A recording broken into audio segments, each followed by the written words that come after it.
அப்போ சூரியன் தோன்றும் போதே அதி உக்கிரமாக தோன்றுகின்ற நிலம் என்று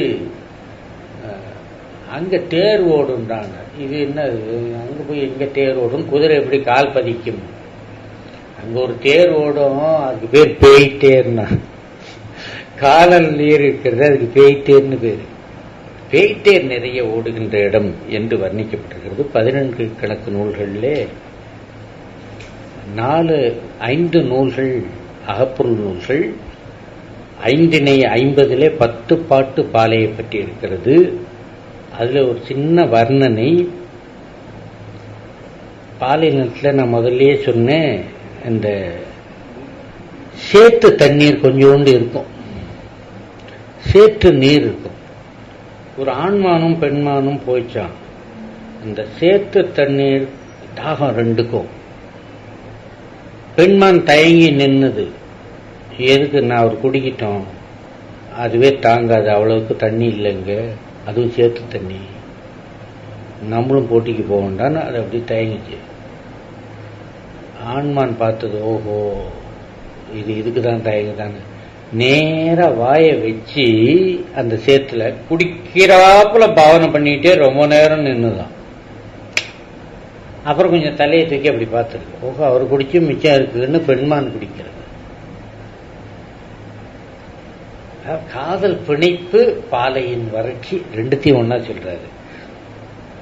சுனைவாய் சிறுநீரை எய்தாது என்று எண்ணி பிணைமான் இனிது உண்ண வேண்டி கலைமா தன் கள்ளத்தின் ஊச்சும் சுரை என்பார் காதலர் உள்ளம் படர்ந்த நெறி.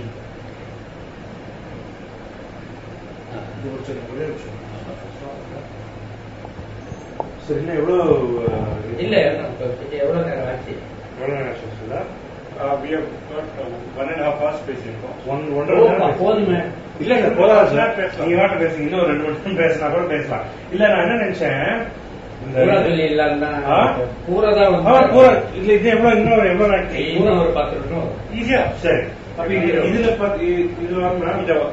செக் பண்ணிடுறேன். இப்ப லாஸ்டா ஓகே கண்டினியூ பண்ணுங்க சார். இன்னும் கொஞ்சம் உங்களுக்கு சூடாக்கி கொடுத்துட்டுமா இது வாட்டரா? காஃபி வேணுமா?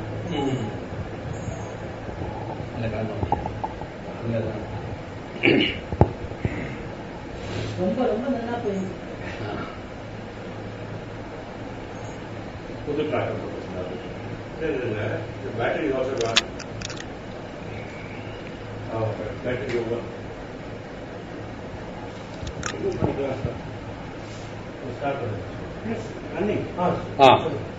இது இதுல வருமா? சரி சரி. அடுத்தது அந்த கலைமா அது குடிக்க போகிறது, குடிக்க வேண்டும் என்பதனாலே ஆண்மான் ஊச்சும்னு சொன்னார். இந்த வார்த்தை தான் இப்ப உறிஞ்சும்ங்கிறது. இப்ப நம்ம உறிஞ்சும்னு சொல்றோம்ல, அது ஊச்சுதல்னு பேரு இருக்கு. அதுதான் பழைய காலத்து வார்த்தை. அப்படி போலித்தனமாக அது இழுக்கிறது. அப்புறம் பெண்மான் குடித்ததான்னா இல்லவே இல்லை, அதை பத்தி அவருக்கு சொல்லவே இல்லை. அப்படி உறிஞ்சியதுன்னு மட்டும்தான் சொல்றாரு. 570 ஒரு நூல். இதெல்லாம் இப்ப இருக்கிற புலவர்கள் கூட தொட்டு பார்க்கறது கூட கிடையாது. 570 என்று ஒரு நூல். அதுல 29 42 வரை 14 பாட்டு பாலையை பற்றி வெண்பா பாட்டு இருக்கு. அதுல ஒரு பாலை நிலத்து பறவையே அவர் வர்ணிக்கிறார். அது ஆந்தை. ஆந்தைக்கு பகல்ல கண்ணு தெரியாது இல்ல, பாலை நிலத்துல 2 வேளையும் கண்ணு தெரியாது, ஏன்னா எப்பவும் பகலாட்டம் தான் இருக்கும் என்பது போல ஒரு தொடர் கற்பனை வருகிறது. அதுல அடுத்தது தெனிமொழி 50ன்னு ஒரு நூல். அதுல 10 பாட்டு பாலையை பற்றி, 11 20 பாட்டு, 10 பாட்டு பாலையை பற்றி வருது. அதுல ரொம்ப ருசியான ஒரு சின்ன ஒரு சிறுகதையே ஒரு பாட்டுக்குள்ள வச்சிருக்காரு. ஆணும் பெண்ணும் திருமணம் செய்து கொள்வதற்காக உடன்போக்கு போகிறார்கள். உடன்போக்கு போற இந்த பாலை எல்லைக்கு வந்தோடனே ஆம்பளை சொல்றான், என்னம்மா உன்னால் தாங்காதே, நான் போய் உன்னை அழைச்சிட்டு வந்துட்டேனே, எப்படி இதை கடந்து நம்ம போறதுன்னு. என்ன இங்க அப்படின்னு கேட்கிறாங்க. ஒன்றும் இல்லை, நிழலே இருக்காது, கடுமையான வெயிலா இருக்குமே. அப்படி பாலை நிலத்துல அப்படி ரெண்டு பேரும் நுழைக்கிறார்கள். நிழலாத்தானே இருக்கு, நீங்க என்ன தப்பா சொன்னீங்களே, நிழல் இல்லைன்னு சொன்னீங்களே, நிழல் இருக்குங்கிறா. அப்படி அண்ணாந்து பார்த்தா பிணந்தின்னி கழுகுகள் அப்படியே வரிசையா பந்தல் போட்டது போல வருது. அது ஏண்டா நிழல் கொடுத்தது போல வருதுன்னா அந்த நிழலே எப்படி இருந்தாலும் ரெண்டு பேர் போறாங்க, உள்ள ஏகப்பட்ட பேர் கொலகாரா இருக்கா, ரெண்டு பணம் விட போகுது, நம்ம அத்தனை பேருக்கு இன்னைக்கு டின்னர் தான் வேலை வருது. அப்படி ஒரு கொடூரமான காட்சி, அதிர்ச்சி தரும் காட்சி அந்த பாட்டு சொல்லுகிறது.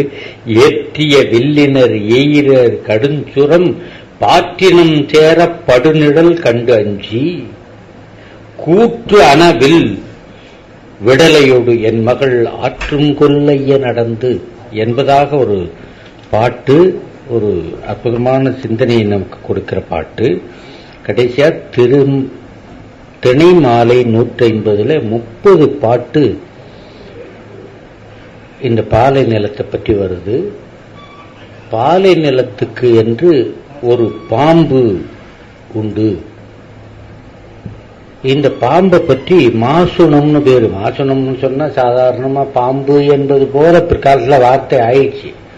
மாசுணம் என்ற வகை பாம்பு இருக்க, பக்கத்துல நெருப்பு வச்சிருந்தா கூட நெளியுமே தவிர அப்படி ஒன்றும் ஓடிடாது, நெருப்புக்கு பயப்படாது, உடம்புல நெருப்பு பட்டாலும் எரியாது. கோழைப்பாம்புன்னு சொல்லுவாங்க. அதை போல உடம்புல நெருப்பு பட்டாலும் அப்படி நெளியுமே தவிர அது எரிஞ்சிடாது. அப்படிப்பட்ட பாம்புக்கு மாசுணம் பேரா பெருமூச்சு எறிந்து பொருள் சொல்வார்.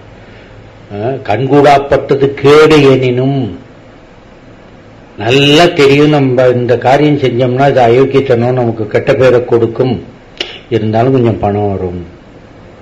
இந்த பணம் வருங்கிறதுக்காக கெட்ட பேரை கொடுக்கும் நல்லா தெரிஞ்ச காரியத்தையே செய்யறதுக்கு கௌரவ அவங்களுக்கு உதாரணம் சொன்னார். மாசுணம் என்ற பாம்பு. அந்த பாம்பு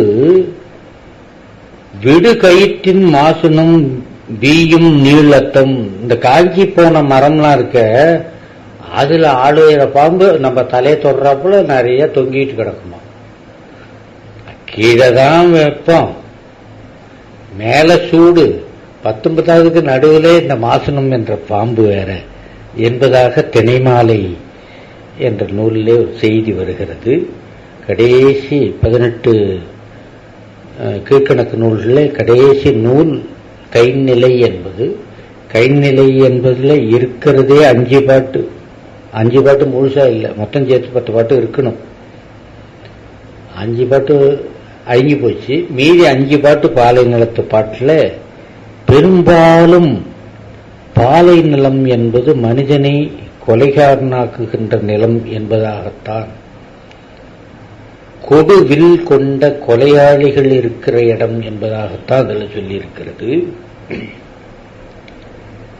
யானைன்னா திம்பு பிடிச்சது அப்படின்னு நமக்கு ஒரு பொதுவான கருத்து. ஆனால் பாலை நேரத்தில் யானைக்கு திமிரே கிடையாதுறாங்க. ஏன்னா அதுக்கு அது வந்த காய்ச்ச பாட்டில் இதுக்கே திமிர் நிற்க போகுதுன்னு. செருக்கையில் கடுங்களிர் ஆனது அப்படிங்கிறாரு. அந்த செருக்கில் கடுங்களிர் திமிர் அடங்கி போய் எங்கேயாவது கொஞ்சமாவது, அது தோல் நல்ல மொத்தமான தோல், யானைக்கு அப்படியெல்லாம் ஒன்றும் நிழல் தேவைப்படாது, யானைக்கும் தேவைப்படாது, எருமாட்டுக்கும் தேவைப்படாது. அது கொஞ்சம் நிழல் தேவைன்னு சொன்னா ஒரு இடத்துக்கு போகுமா. அந்த ஓமை மரம்னு ஒன்றும் இல்லை, அது நிழலை கொடுக்காது, நீட்டு குச்சி குச்சியா இருக்கும். ஓமை மரம் அதுல ஒரு நிழலாம், அந்த நிழலுக்கு யாழை போச்சு, அதுவாவது கிடைச்சா போதுன்னு யாழை போச்சு என்பது போல பாலை நிலத்தை வர்ணிக்கதாக கைநிலை என்ற பாட்டு வருகிறது. பிற்காலத்து பரணி பாடல்கள் எல்லாவற்றிலேயுமே பாலையினுடைய வறட்சி, பாலையினுடைய குணம் ஆகிய பிரிவு, பாலையினுடைய ஏழ்மைகள், ஏழ்மை காரணமாக கொலைகள் என்பதெல்லாம் நிறைய சொல்லப்பட்டிருக்கிறது. அது எல்லாமே பாலை என்ற ஒரு சூழ்நிலையை மனிதன் எதிர்பார்த்து வாழ வேண்டும், எச்சரிக்கையாக இருக்க வேண்டும். மனித வாழ்க்கையிலே பிரிவுகள் நேரும், மனித வாழ்க்கையிலே தாழ்வுகள் நேரும், மனித வாழ்க்கையிலே வறுமைகள் நேரும் என்பவையெல்லாம் சொல்லுவதற்காக அந்த பிரிவு என்ற ஒரு பகுதியை சொல்லியிருக்கிறார்கள். பிரிவு என்பது ஒரு செல்வ நிலை வந்த பிறகு ஏற்படுகின்ற பிரிவு என்பது கூட இல்லாமல் ரொம்ப இளமையிலே காதல் தொடங்கிய காலகட்டத்திலிருந்து நீங்கள் எதிர்பார்க்க வேண்டும் என்பதற்காகத்தான் அந்த களவு காலத்து பிரிவுகளையும் வைத்து அந்த சோக உணர்வு என்பதும் சுக உணர்வு என்பதும் கலந்தது மனித வாழ்க்கை என்பதாக எடுத்து சொல்லுகின்ற குணரீதியான நிலமாகவும் வறட்சி என்ற பூமி ரீதியான நிலமாகவும் கூட ரெண்டு வகையிலேயும் தமிழர்கள் பார்த்திருக்கிறார்கள்.